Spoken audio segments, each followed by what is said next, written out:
Hi friends, ఎలా ఉన్నారు? బాగున్నారా? నేనైతే బాగున్నాను. మరొక వీడియోతో అయితే మీ ముందుకు వచ్చేసాను. ఏంటి అనుకుంటున్నారా? నాకైతే కాకరకాయ ఫ్రై తినాలని అనిపించింది. ఇంకా అత్తమ్మకైతే నేను వెంటనే వెళ్ళి చెప్పేశాను. ఇంకా ఎలా చేస్తుందో అత్తమ్మ మొత్తం రెసిపీ అయితే మీకు ఇప్పుడు చూపించేస్తాను, చూసేయండి. కాకరకాయ చేదని అందరికీ తెలుసు కాబట్టి మనం మంచిగా క్లీన్ చేసుకోవాలి. కాకరకాయని ఫస్ట్ అయితే వాటర్లో మంచిగా క్లీన్ చేసిన తర్వాత మళ్ళీ ఇంకొన్ని వాటర్ అయితే తీసుకొని దాంట్లో కొంచెం పసుపు అయితే యాడ్ చేసుకొని మంచిగా క్లీన్గా కడుక్కున్న తర్వాత ఇంకో బౌల్ అయితే వేసుకోవాలి. ఫస్ట్ అయితే ఒక కడాయిలో అయితే మనకు సరిపడినంత ఆయిల్ అయితే యాడ్ చేసుకోవాలి. ఆయిల్ అయితే మంచిగా హీట్ అయ్యేంత వరకు అయితే ఉంచుకోవాలి. నెక్స్ట్ వచ్చేసి మినపప్పు, ఆవాలు కూడా యాడ్ చేసుకోవాలి. మాడిపోకుండా అయితే చూసుకోండి. మీలో ఎంతమందికి కాకరకాయ ఫ్రై ఇష్టమో నాకైతే ఖచ్చితంగా కామెంట్ చేయండి. నాకైతే చాలా ఇష్టము.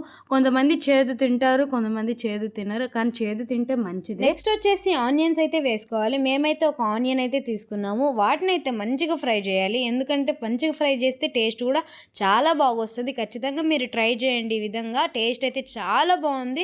నేనైతే బాగా తిన్నాను. మీడియం ఫ్లేమ్లో పెట్టుకొని ఆ ఆనియన్స్, కాకరకాయ అయితే మంచిగా కలుపుకోవాలి. కలుపుకున్న తర్వాత ఒక 10 minutes అయితే మూత పెట్టి అలానే ఉంచాలి. ఇక్కడ మీరు చూస్తున్నారు కదా కాకరకాయ ఎంత మంచిగా ఫ్రై అవుతుందో ఆయిల్లో. అలానే ఫ్రై చేసుకోవాలి.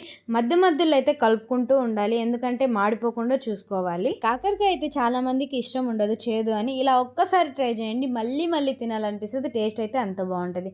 నెక్స్ట్ వచ్చేసి కొత్తిమీర, కరివేపాకు. కొత్తిమీర అయితే సన్నగా కట్ చేసుకొని వేసుకోవాలి. ఒకసారి అయితే కలుపుకోవాలి. కలుపుకున్న తర్వాత ఈ ప్రాసెస్ మొత్తం మీడియం ఫ్లేమ్లో చేసుకోవాలి, ఎందుకంటే మళ్ళీ మాడిపోతే నాకైతే తెలీదు. ఒక 5 వెల్లుల్లిపాయలు తీసుకొని నీట్గా దంచుకొని దాంట్లో అయితే వేసుకోవాలి. స్మెల్ అయితే సూపర్ వస్తుంది. నెక్స్ట్ వచ్చేసి మనకి సరిపడినంత కారం అయితే యాడ్ చేసుకోవాలి. మేమైతే కారం తక్కువ తింటామని నేను చెప్తున్నా కదా, అందుకని మేము తక్కువ వేసుకున్నాం కారం.